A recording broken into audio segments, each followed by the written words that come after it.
반갑습니다. 먼저 하나님의 말씀 민수기 14장 9절과 13장 30절의 말씀을 봉독하겠습니다. 그 땅 백성을 두려워하지 말라. 그들은 우리의 밥이라.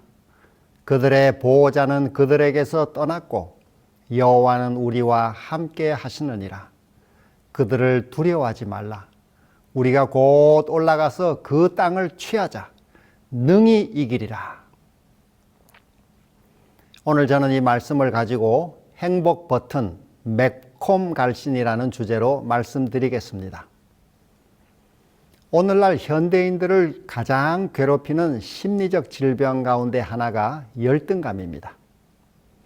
열등감이란 자기 자신을 타인과 비교하여 자신이 가치가 낮다고 인식하는 정서적 상태를 의미합니다.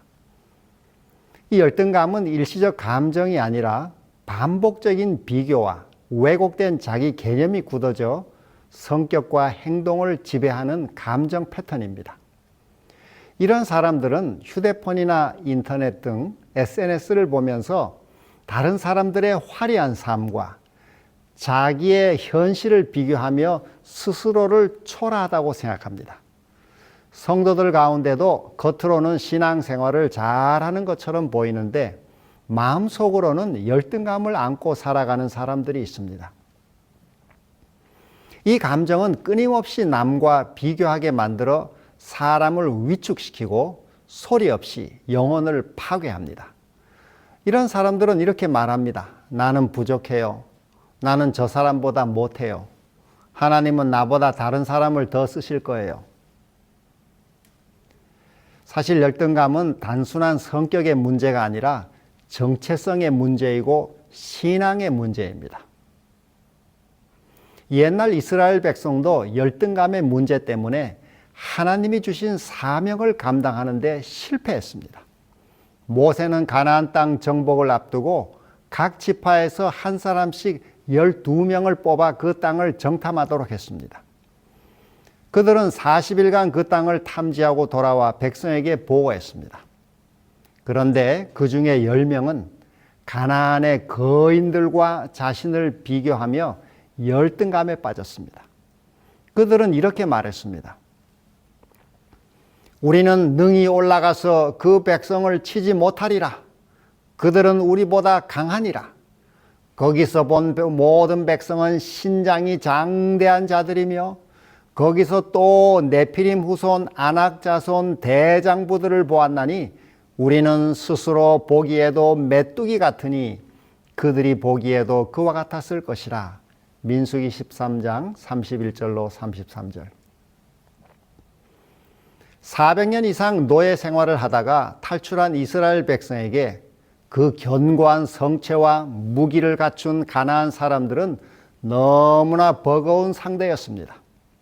10명의 정탐꾼들의 이야기를 듣자 백성들은 가나안 땅을 정복하는 일은 도저히 불가능하다고 생각하고 절망에 빠져 지도자들을 원망했습니다. 성경은 이렇게 말씀합니다. 온 회중이 소리를 높여 부르짖으며 백성이 밤새도록 통곡하였더라. 이스라엘 자손이 다 모세와 아론을 원망하며 온 회중이 그들에게 이르되 우리가 애굽 땅에서 죽었거나 이 광야에서 죽었으면 좋았을 것을 어찌하여 여호와가 우리를 그 땅으로 인도하여 칼에 쓰러지게 하려 하는가? 우리 처자가 사로잡히리니 애굽으로 돌아가는 것이 낫지 아니하랴. 이에 서로 말하되 우리가 한 지휘관을 세우고 애굽으로 돌아가자 하며 민수기 14장 1절로 4절. 이런 정서를 메뚜기 콤플렉스라고 할 수 있습니다. 메뚜기 콤플렉스란 세 가지로, 첫째 나는 초라하다, 둘째 상대는 강하다, 셋째 그래서 나는 못 이긴다는 감정입니다. 왜 이스라엘 백성들이 메뚜기 콤플렉스에 빠졌을까요? 그것은 하나님을 바라보지 않고 자신과 상대를 비교했기 때문입니다. 하나님의 언약을 믿지 않고 가나안의 거대한 성벽과 철병거를 보았더니 스스로 움츠러들게 된 것입니다. 이처럼 하나님을 잊어버리면 우리는 이 상황의 노예가 됩니다. 가나안 사람들의 체구가 크고 가나안 성벽이 높고 견고한 것은 사실이었습니다. 하지만 이런 외적인 열세에도 불구하고 이스라엘 백성에게는 하나님이 함께 계셨습니다. 이 중요한 사실을 놓치자 이스라엘 백성은 자신을 비천한 존재로 여기게 되었고 가나안 정복은 도저히 불가능하다고 생각하게 된 것입니다. 그런데 두 정탐꾼은 전혀 다른 보고를 했습니다. 그 땅 백성을 두려워하지 말라. 그들은 우리의 밥이라. 그들의 보호자는 그들에게서 떠났고 여호와는 우리와 함께 하시느니라. 그들을 두려워하지 말라. 우리가 곧 올라가서 그 땅을 취하자. 능히 이기리라. 민수기 14장 9절, 13장 30절. 여호수아와 갈렙은 여호와는 우리와 함께 하신다라는 확고한 임마누엘 신앙을 가지고 있었습니다. 그들은 현실이 아무리 불가능해 보여도 하나님이 함께 하시면 능히 이기리라고 확신했습니다.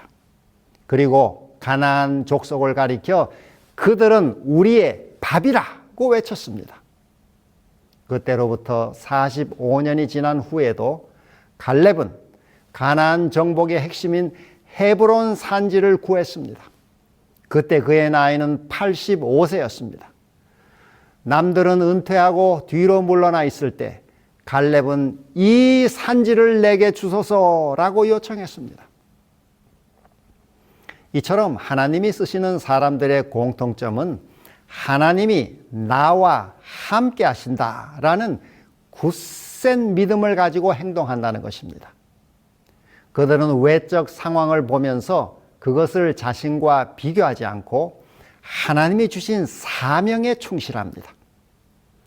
메뚜기 콤플렉스를 가진 사람에게는 가나안 정복이 불가능한 공포의 문제였지만 임마누엘 신앙을 가진 사람에게는 그 땅은 쉽게 정복할 수 있는 밥일 뿐이었습니다. 옛 이스라엘 백성처럼 오늘 우리도 하늘 가나안을 앞두고 있습니다. 그리고 영원한 복음인 새 천사의 기별을 온 세상에 전파하라는 사명을 주님으로부터 받고 있습니다. 그런데 만일 우리가 하나님을 바라보지 않고 거대한 이 세상의 과학 문명과 첨단 기술을 보면 위축될 수밖에 없습니다. 그리고 주님이 맡기신 사명을 감당하는 일이 불가능해 보입니다. 마귀는 자기의 때가 얼마 남지 않은 줄을 알고 크게 분내어 하나님의 남은 자손을 공격하고 있습니다. 요한계시록 12장 12절. 이 남은 자손은 세상에서 마귀의 특별한 공격 대상입니다. 계시록 12장 17절은 이렇게 말씀합니다. 용이 여자에게 분노하여 돌아가서 그 여자의 남은 자손 곧 하나님의 계명을 지키며 예수의 증거를 가진 자들과 더불어 싸우려고 바다 모래 위에 서 있더라. 그러면 마귀의 공격은 어떤 방식으로 우리에게 다가옵니까? 그것은 주먹을 들고 때리는 그런 물리적인 타격은 거의 없습니다. 그 대신 마귀는 우리 마음에 여러 부정적이고 낙심케 하는 생각을 집어넣는 심리적 공격을 하고 있습니다. 예를 들면 마귀가 가룟 유다를 공격한 것을 성경은 이렇게 묘사합니다. 마귀가 벌써 시몬의 아들 가룟 유다의 마음에 예수를 팔려는 생각을 넣었더라. 요한 13장 2절. 그래서 주님은 이렇게 말씀합니다. 모든 지킬 만한 것 중에 더욱 내 마음을 지키라. 생명의 근원이 이에서 남이니라. 잠언 4장 23절. 우리가 승리하는 신앙생활을 하려면 이 마음을 잘 지켜야 합니다. 마귀는 날마다 순간마다 생각으로 우리의 마음을 공격합니다. 성경은 그것을 불화살이라고 말씀합니다. 에베소 6장 16절. 모든 것 위에 믿음의 방패를 가지고 이로써 능히 약한 자의 모든 불화살을 소멸하고. 그러면 마귀의 불화살에는 어떤 것들이 있을까요? 제가 이 마귀의 불화살 가운데 매우 강력한 불화살 7가지를 골라봤습니다. 그리고 이것을 기억하기 쉽게 영어의 실패라는 단어 failure의 머리 글자를 따라 정리했습니다. 그것은 첫째 fear, 두려움, 그리고 anger, 분노, inferiority, 열등감, loneliness, 외로움, unfitness, 무능감, regret, 후회, eagle-eyed critic, 날카로운 비난입니다. 마귀는 매 순간 이런 불화살을 우리 마음에 쏘고 있습니다. 마귀는 두려움의 불화살을 통해 우리가 하나님의 은혜를 맛보지 못하게 만듭니다. 그리고 분노의 화살을 가지고 관계를 파괴하고 만성 스트레스에 빠지게 합니다.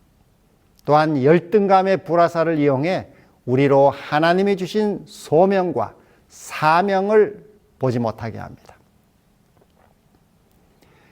그리고 외로움의 불화살은 흡연만큼이나 해롭고 우울증, 중독, 자살 위험을 증가시킵니다. 특별히 현대 사회에서 외로움은 심각한 문제가 되고 있습니다. 그래서 영국에서는 외로움 담당 장관이라는 특별한 정부 직책을 만들었습니다. 2017년 조 콕스 위원회는 영국에서 약 900만 명 이상의 사람들이 외로움을 자주 느낀다는 보고서 결과를 내놓았습니다. 그 보고서를 바탕으로 영국 정부는 외로움이 개인의 문제를 넘어 공중보건, 사회 문제임을 인식하고 대응하기로 한 것입니다. 이처럼 마귀는 외로움, 무능감, 후회, 비난이라는 불화살을 통해서 우리의 마음을 공격하고 삶을 파괴하고자 힘쓰고 있습니다. 그러면 이런 마귀의 공격을 대처할 행복 버튼은 무엇일까요? 그것이 바로 오늘 여러분에게 소개할 매콤 갈신입니다. 이 매콤 갈신이라는 말은 메뚜기 콤플렉스를 버리고 갈렙의 신앙을 가지라는 것입니다. 메뚜기 콤플렉스란 앞에서 말씀드린 대로 나는 초라하다, 상대는 강하다, 나는 못 이긴다 라는 감정입니다. 반대로 갈렙 신앙이란 첫째, 하나님이 나와 함께 하신다. 둘째, 상대는 내 밥이다. 셋째, 그러므로 나는 능히 이긴다 라는 믿음입니다. 사랑하는 성도 여러분, 지금 우리는 지구 역사의 끝자락에 살고 있습니다. 성경의 예언이 우리 목전에서 하나하나 다 성취되고 있습니다. 곧 세상은 끝나고 영광스러운 주님의 재림이 있을 것입니다. 이러한 때 우리는 일어나 머리를 들고 우리에게 맡겨진 복음 전도의 사명을 힘차게 감당해야 하겠습니다. 하지만 이 전도를 어렵게 하는 세상의 거대한 장벽들을 볼 때 우리는 마치 옛 이스라엘 백성처럼 메뚜기 콤플렉스에 빠져 낙심하고 주저앉을 때가 있습니다. 그런데 우리가 주저앉아 있으면 열등감은 점점 더 커지게 됩니다.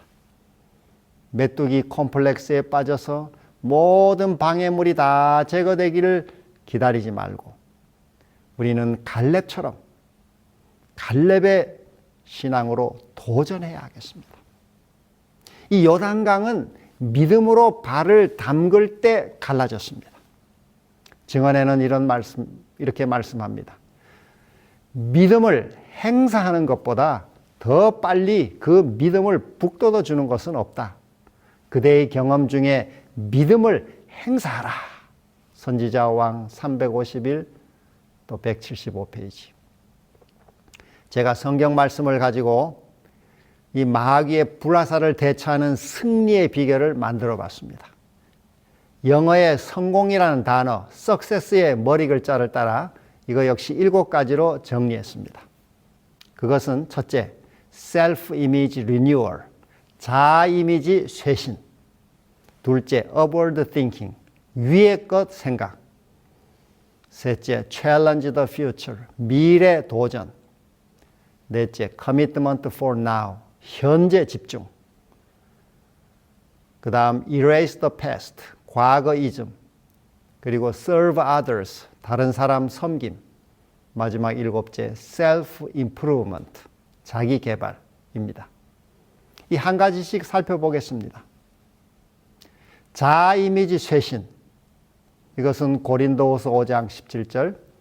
그런즉 누구든지 그리스도 안에 있으면 새로운 피조물이라. 이전 것은 지나갔으니 보라 새 것이 되었도다. 마귀가 우리에게 너는 실패자야, 너는 죄인이야 라고 공격할 때 주님의 이 약속을 믿고 나는 새로운 피조물이 되었음을 고백하고 그 시험을 물리쳐야 합니다. 주님은 우리의 정체성 프레임을 완전히 바꿔주셨습니다. 그러므로 우리는 은혜로 새로운 피조물이 되었음을 믿고 이러한 자아 이미지를 자주 쇄신해야 합니다. 둘째로 위의 것 생각입니다. 골로새서 3장 1절 2절. 그러므로 너희가 그리스도와 함께 다시 살리심을 받았으면 위의 것을 찾으라. 거기는 그리스도께서 하나님 우편에 앉아 계시느니라. 위의 것을 생각하고 땅의 것을 생각하지 말라. 신앙생활은 위의 것을 생각할 것인가 아니면 땅의 것을 생각할 것인가 라는 생각 싸움입니다. 똑같은 상황에서도 어디를 바라보느냐에 따라 그 삶이 천국이 되기도 하고 지옥이 되기도 합니다. 우리는 위의 것을 생각하도록 힘써야 합니다. 셋째, 미래 도전. 시편 81편 10절. 내 입을 크게 열라 내가 채우리라. 하나님은 소극적 체념보다 거룩한 담대함을 기뻐하십니다. 따라서 주님의 언약을 믿고 담대하게 큰 것을 시도하고 기도해야 합니다. 제가 매일 아침 간절히 기도하는 제목이 한 가지 있습니다. 여러분도 함께 기도해 주시기를 간절히 부탁합니다. 그것은 백성일교입니다. 이 백성일교란 한국재림교회의 100만 성도 1만 교회 운동을 주시라는 것입니다. 늦은 비 선교 부흥을 통해서 한국재림교회가 100만 성도 1만 교회의 복을 누리는 기도입니다. 2024년 9월 말 기준 한국재림교인 수는 26만 6,582명입니다. 여기에 만족하지 말고 한국재림교회가 100만 명을 넘어서도록 전 교인이 함께 기도하고 이 일에 헌신하기를 소망합니다. 2015년 2월 22일자 크리스찬 투데이 보도에 따르면 세계 재림교회는 가톨릭, 동방정교회, 영국 성공회, 하나님의 성회에 이어 5번째 교단입니다. 입을 넓게 열면 주님께서 채우시겠다고 약속하셨습니다. 그 다음 현재 집중입니다. 고린도후서 6장 2절. 보라 지금은 은혜 받을 만한 때요 보라 지금은 구원의 날이로다. 우리 삶에서 가장 중요한 시간은 현재입니다. 사랑과 기쁨, 행복, 이 모든 것은 오직 현재에서만 누릴 수 있습니다. 불안은 미래에, 후회는 과거에, 능력은 오직 현재에 있다는 말이 있습니다. 사탄은 언젠가를 말하지만 하나님은 언제나 지금을 말씀하십니다. 성공적인 삶의 비결 가운데 하나는 현재에 집중하는 것입니다. 다음으로 과거 이즘. 창세기 41장 51절. 요셉이 그의 장남의 이름을 므낫세라 하였으니 하나님이 내게 내 모든 고난과 내 아버지의 온 집 일을 잊어버리게 하셨다 하며, 마귀는 과거의 상처를 떠올리게 하므로 우리를 분노에 빠지게 하든지 후회에 매이게 합니다. 그러나 하나님이 우리의 과거를 잊게 해주십니다. 요셉은 이러한 경험을 장자의 이름에 그의 신앙 고백으로 표현했습니다. 우리가 미래 번영을 맛보려면 과거를 잊게 하시는 하나님의 은혜를 받아야 합니다. 우리 여섯째로 다른 사람 섬김. 마가복음 10장 45절. 인자가 온 것은 섬김을 받으려 함이 아니라 도리어 섬기려 하고 자기 목숨을 많은 사람의 대속물로 주려 함이니라. 다른 사람을 섬기는 일은 우리로 자기 연민에서 벗어나게 하고 삶의 의미를 회복시켜 줍니다. 삶의 문제에서 가장 빨리 회복하는 길은 자기 문제에서 눈을 떼고 남을 위해 봉사하는 것입니다. 요셉은 과거의 상처에 매이지 않고 감옥에서도 할 일을 찾고 봉사함으로 과거를 치유하고 미래로 나갔습니다. 우리도 주님의 모본을 따라 이타적인 삶을 실천해야겠습니다. 마지막 일곱째는 자기 개발입니다. 디모데전서 4장 15절. 이 모든 일에 전심전력하여 너의 성숙함을 모든 사람에게 나타나게 하라. 이 정체된 신앙은 쉽게 실패에 노출되지만 자기 개발은 자존감을 회복시키고 삶의 방향성을 가져다 줍니다. 이 전심전력이란 은혜를 부정하는 말이 아니라 은혜에 대한 책임 있는 응답입니다. 이 실패는 마음을 무너뜨리지만 성공은 마음을 재건합니다. 우리는 이 failure라는 사탄의 강력한 불화살을 success라는 성경 말씀으로 물리쳐야 하겠습니다.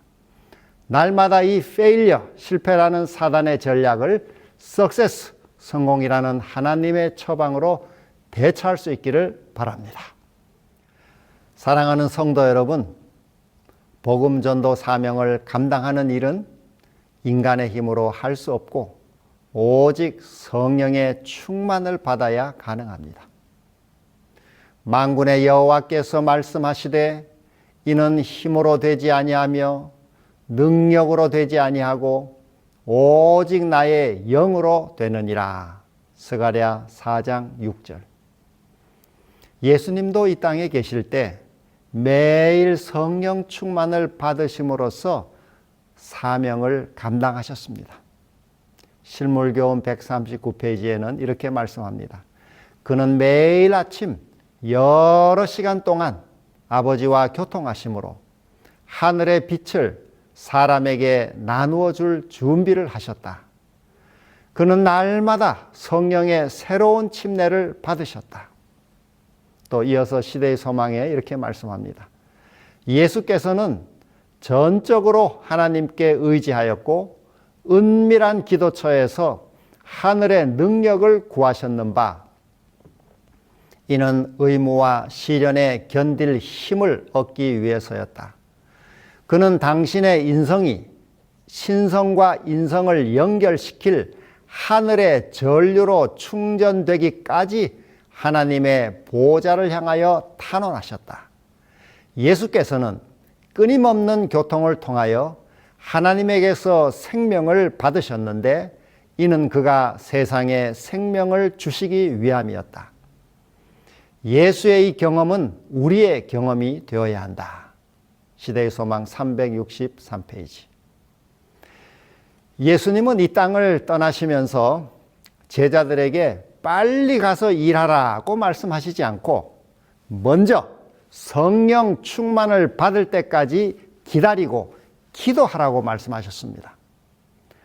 누가복음 24장 49절에는 이렇게 말씀합니다. 볼지어다 내가 내 아버지께서 약속하신 것을 너희에게 보내리니 너희는 위로부터 능력으로 입혀질 때까지 이 성에 머물라 하시니라. 제자들은 나가서 복음을 전하는 것으로 그들의 사명을 시작하지 않았습니다. 그들은 먼저 성령을 받고자 기도했습니다. 그러자 거대한 로마 제국에 복음을 전하는 놀라운 역사가 일어났습니다. 성령께서 그들을 변화시켰으며 그들은 성령의 능력을 통해 세상을 변화시켰습니다. 지금도 그 순서가 같습니다. 먼저 성령 충만을 받고 다음에 복음을 전하러 나가는 것입니다. 사도행전 1장 8절 오직 성령이 너희에게 임하시면 너희가 권능을 받고 예루살렘과 온 유대와 사마리아와 땅끝까지 이르러 내 증인이 되리라 하시니라. 사랑하는 성도 여러분, 제자들처럼 우리도 성령 충만을 받을 때까지 이 기도의 자리에 머물러 기다릴 수 있어야 하겠습니다. 오늘 우리에게 가장 필요한 것은 이 끈질긴 기도입니다. 성령을 모실 수 있는 마음이 준비되는 데는 오랜 시간이 필요합니다. 우리가 오래 기도할수록 더 많은 시간을 주님과 함께 보내게 됩니다. 제자들은 당시 세상에서 돈도 없고 오늘날처럼 미디어도 없고 영향력도 없는 미미한 사람들이었지만 성령의 권능으로 세상을 뒤집어 놓았습니다. 치료봉사 159쪽에는 이런 말씀이 있습니다. 자신을 내려놓고 그 마음에 성령께서 활동하실 자리를 마련하는 사람, 전적으로 하나님께 헌신하며 사는 사람의 유용성은 제한이 없다. 역사를 보면 모든 신앙 부흥은 기도로 시작되었습니다. 중세 그 막강한 로마 교황권의 세력에 대항하여 종교 개혁을 일으킨 루터도 그러했습니다. 각 시대의 대쟁투 210쪽에는 이렇게 말씀합니다. 온 세계를 동요시킨 위대한 종교 개혁의 큰 능력은 기도의 밀실에서 나왔다. 루터는 적어도 하루 3시간 기도하지 않은 날이 없었다. 위대한 신앙 부흥은 기도의 밀실에서 하나님의 능력을 받을 때까지 씨름하는 사람들을 통해서 일어났습니다. 오늘 우리가 해야 할 첫 번째 일은 성령의 임재를 간구하고 성령으로 충만해지는 것입니다. 증언은 이렇게 말씀합니다. 그리스도교나 그리스도인 개인에게 이르러 온 가장 위대한 승리는 그들의 재능이나 교육이나 재물이나 인간의 어떤 호의로 얻어지는 것이 아니다. 그것은 열렬하고 필사적인 믿음으로 전능하신 능력의 팔에 매달릴 때에 하나님이 함께 하시는 기도의 밀실에서 얻어지는 승리이다. 부조화 선지자 203페이지. 우리에게 능력이 없다면 성령이 없는 것입니다. 우리에게 사랑이 없다면 역시 성령이 없는 것입니다. 우리에게 열심이 없다면 그 역시 성령이 없는 것입니다. 초기 교회 시대 이후로 일어난 모든 세계적인 부흥과 개혁을 견인한 첫째 원칙이자 행동은 모두가 다 비범한 기도였습니다.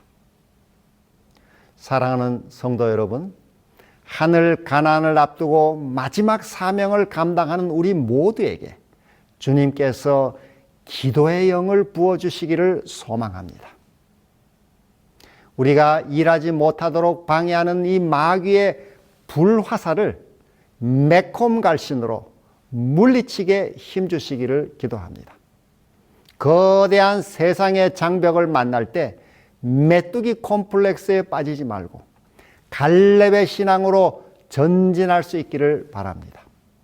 예수님처럼 기도를 통해 날마다 성령 충만을 받고 새 천사의 기별을 힘있게 전파하게 되시기를 축원합니다.